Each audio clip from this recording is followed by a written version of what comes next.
تاکہ وہ روز بشر اپنے والدین اور بہن کی بخشش کا وسیلہ بن سکے۔ قبر کی جگہ دکھانے کے بعد میں گمسم بیٹھی تھی۔ میری والدہ صاحبہ خواتین کو رونے سے منع کرتے ہوئے قرآن اور الگ الگ سپارے پکڑا رہی تھیں کہ پڑھ کر میرے بھائی کی روح کو اصال ثواب کر دیا جائے۔ میں اندر بیٹھی سن رہی تھی۔ عورتیں بجائے تلاوت قرآن کرنے کے میرے گھر والوں کو برا بھلا کہہ رہی تھی۔ کوئی کہتی ان پر جادو ہے، اس لیے پہلے شوہر اتنی بری موت مرا، اب بیٹے کا بھی آدھا دھڑ دفنانا نصیب ہوا۔ کوئی کہہ رہی تھی یہ کیسی شہادت ہے، پیسوں کے عوض مرا ہے ان کا لڑکا، اسی چیز کے پیسے لیتا تھا کہ وقت پڑنے پر جان دے گا۔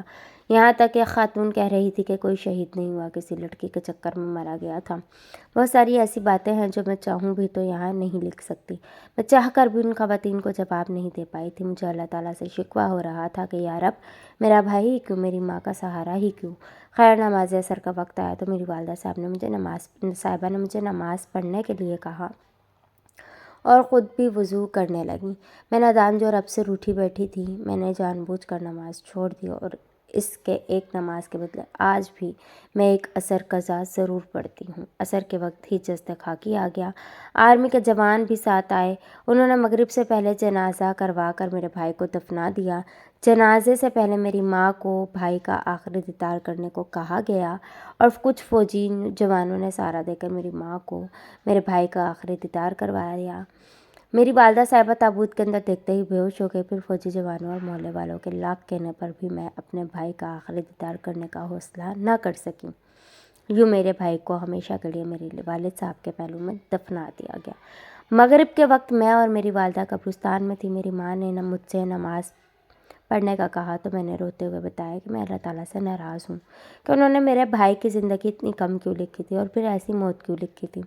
میری ماں نے مجھے سینے سے لگا کر کہا، میری جلدی دی، رب خالق ہے اور تو مخلوق ہے۔ خالق سے مخلوق ناراض نہیں ہوتی، بلکہ مخلوق تو ڈرتی ہے کہیں خالق ناراض نہ ہو جائے، اور اللہ تعالیٰ سے شکوہ نہیں کرتے، ہمیشہ شکر اور صبر کرتے ہیں۔ اللہ تعالیٰ سے دعا کرتے ہیں کہ ان چند لوگوں میں شامل رکھ جو ایمان لائے اور صبر شکر کرتے رہے۔ اللہ تعالیٰ سے توبہ طائب ہو اور اللہ تعالیٰ سے پوچھ کہ یا اللہ، آپ نے مجھے عصر کے وقت اپنے سامنے جھکنے کی توفیق کیوں نہیں دی؟ میں نے ماں کی بات مان لی۔ قبرستان میں لگے ایک نلکے پر وضو کیا، بھائی کی شہادت اور اسے قبر نصیب ہو جانے پر اللہ تعالیٰ کا شکر ادا کیا اور ہمیشہ کے لیے صابرہ عورت بن کر رہنے کا وعدہ کر لیا۔ مجھے اس صبر کا پھل یوں ملا کہ اس کے کچھ عرصے بعد ہی میری شادی ہو گئی۔ میرے شوہر اتنے اچھے ہیں، امریکہ کے شہر ہیوسٹن میں کاروبار کرتے ہیں۔ انہوں نے مجھے اور میری والدہ صاحبہ کو اپنے ساتھ عمرہ کروایا، پھر میری والدہ صاحبہ کو اپنے ساتھ امریکہ چلنے کا کہا، مگر والدہ کے انکار پر مجھے میری والدہ کے ساتھ چھوڑ گئے۔ خود ہر سال میں 3 مہینے پاکستان آنے کا وعدہ کیا اور امریکہ چلے گئے۔ امریکہ جاتے ہی انہوں نے اپنی والدہ کو میرا خیال رکھنے کے لیے پاکستان بھیج دیا۔ ان کی والدہ 3 مہینے رہ کر واپس آ گئیں تو ان کے والد صاحب آ گئے۔ وہ 3 ماہ رہ کر واپس گئے تو ان کی ایک بہن اپنے بچوں کے ہمراہ پاکستان آ گئی۔ وہ 3-4 ماہ رہ کر واپس گئی تو وہ خود آ گئے۔ یہ 3 سال تک ہر روز ان کی فیملی کا کوئی نہ کوئی بندہ میرے ساتھ رہا، اور ان کے علاوہ بھی ان کی ہر فیملی ممبر نے میری والدہ صاحبہ کو امریکہ چلنے پر آمادہ کرنے کی کوشش کی، مگر کامیاب نہ ہو سکے، کیونکہ میری والدہ صاحبہ کہتی میں امریکہ چلی گئی تو میرا بیٹا اکیلا ہو جائے گا، اور پھر ایک رات میری والدہ مجھے اکیلے چھوڑ کر ہمیشہ کے لیے اپنے بیٹے کے پاس چلی گئی۔ میری والدہ صاحبہ کی وفات پر میرے سسرال کی ساری فیملی، ماں بچے پاکستان آئے۔ کفن دفن کا سارا انتظام انہوں نے کیا اور پھر انہوں نے میری رائے پوچھی۔ میں نے کہا جو میرے شوہر کا حکم ہے میں اس پر عمل کروں گی۔ میرا جواب سن کر میرا شوہر مجھے الگ کمرے میں لے گیا اور کہا، فریحہ مجھے کوئی مسئلہ نہیں، میں نے جنت میں بھی آپ کو ہی ہم سفر چننا ہے۔ اگر آپ کو پاکستان پسند ہے تو میں سارا کاروبار سمیٹ کر پاکستان منتقل ہو جاتا ہوں۔ میرا حکم نہیں، مجھے اپنی بیوی کی خوشی عزیز ہے۔ میرے لیے باہر بیٹھے سارے لوگ قابل احترام ہیں، مگر میرے محبوب نہیں، میرے لباس نہیں، میرے پردہ دار رازدار نہیں۔ ان سے محبت اور احترام کا رشتہ ہے۔ تمہارے ساتھ محبت اور احترام کے علاوہ بھی بہت سارے رشتے ہیں۔ مجھے تمہاری خوشی عزیز ہے۔ مجھے پاکستان رہنا اس لیے نہیں پسند، یہاں عجیب سی گھٹن ہے۔ لوگوں کے ذہن میں یہاں لوگ خود کو پارسا اور دوسروں کو گناہگار سمجھتے ہیں۔ اپنے شوہر کی باتیں سن کر ان کے دل میں اپنا مقام دیکھ کر میں رو پڑی۔ انہوں نے مجھے سینے سے لگا کر میرے ماتھے پر بوسہ دیا اور ایک بار پھر میری رضامندی پوچھی تو میری آنکھوں کے سامنے میرے بھائی کی موت پر خواتین کے منہ سے نکلنے والے الفاظ آنے لگے۔ میں نے اس دن پاکستان چھوڑ کر امریکہ جانے کی حامی بھر لی اور ساتھ ہی شرط رکھی کہ آپ مجھے میری ماں کی قبر پر لایا کریں گے۔ انہوں نے مجھ سے وعدہ کیا جب تم کہو گی لے آؤں گا۔ اس وعدے کے ساتھ ہی میں نے پاکستان کو الوداع کہا، اپنے شوہر اور ان کی پوری فیملی کے ہمراہ عمرہ کیا اور وہیں سے امریکہ چلی گئی۔ میں آج امریکہ میں مقیم ہوں اور 25 سال سے ہوں۔ میں اس کے بعد پلٹ کر کبھی پاکستان نہیں گئی۔ جب بھی پاکستان جانے کا سوچتی ہوں میرے ذہن میں ان خواتین کے الفاظ آ جاتے ہیں جو ہاتھ میں قرآن لیے بھی غیبت سے باز نہیں آ رہی تھیں۔ میں نے اپنا گھر اپنے والدین کے اصالِ ثواب کے لیے مسجد کو وقف کر دیا ہے۔ میں نے یہاں روز والدین اور بھائی کی روح کو اصالِ ثواب کرتی ہوں۔ اپنے تینوں عزیزوں، والد، والدہ اور بھائی کے نام پر ایک ایک عمرہ کر رکھا ہے۔ اب انشاءاللہ ایک ایک حج بھی کروں گی۔ اس وقت عصر کی نماز پڑھ کر مصلی پر بیٹھی ہوں۔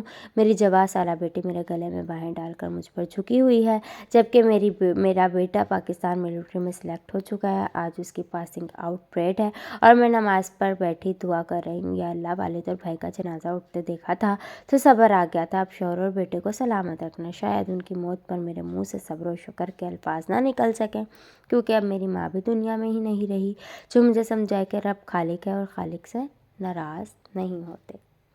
لوگ آج بھی مجھے بدقسمت کہتے ہیں، مگر اپنے جتنا خوش نصیب کسی کو نہیں سمجھتا۔ میں امریکہ ریاست شگاگولی میں ایک بڑی مارکیٹ میں مینیجر ہوں، جہاں مجھے ہر تیسرے سال میری کمپنی کی طرف سے حج یا عمرے پر بھیجا جاتا ہے۔ میری تنخواہ یقیناً سپریم کورٹ کے جج کے برابر ہوگی، جہاں شاید میں پاکستان میں رہ کر ساری زندگی بھی نہ پہنچ پاتا۔ یہ سب کچھ میرے اللہ تعالیٰ نے مجھے میرے ہی ایک عمل بلکہ فیصلے کی وجہ سے عطا کیا۔ میرا نام کاظم خان بلوچ ہے، پاکستان میں بلوچستان کے ضلع کولو کی ضلعی عدالت میں جج کے عہدے پر فائز تھا۔ بلوچستان میرا پہلا اور آخری عشق ہے، مگر وڈیروں، جاگیرداروں اور سیاسی مفاد پرستوں کے علاوہ ہمارے قومی اداروں نے میری اس عشق کی ذات ادھیڑ کر رکھ دی۔ میں جن دنوں کولو کی مقامی عدالت میں تعینات تھا، اس وقت پاکستان میں پسند کی شادی کا نیا قانون لاگو ہوا تھا اور میرے پاس اسی نوعیت کا ایک کیس آ گیا جس میں لڑکے نے لڑکی کو پسند کی شادی کر رکھی تھی، مگر لڑکی کے گھر والے رضامند نہ تھے، جبکہ لڑکی عدالت سے تحفظ لینے پہنچی تھی۔ قائرین کرام، لڑکی کے والدین ضعیف تھے، باپ کی ایک ٹانگ دشمنی میں کٹ چکی تھی، جبکہ ماں ٹی بی کی مریضہ تھی۔ باپ نے اپنی بیٹی کو وکیل بنانے کا سوچا اور بلوچستان کی بہترین یونیورسٹی میں تعلیم کے لیے بھجوا دیا، مگر یونیورسٹی کے ماحول کو دیکھتے ہوئے لڑکی اسی ماحول میں رنگ گئی اور تعلیم کو بیچ راہ میں خیر آباد کہہ کر کولو کے ہی ایک وڈیرے جاگیرداری کے بیٹے سے دور جدید کے نام نہاد محبت کی شادی کر دی۔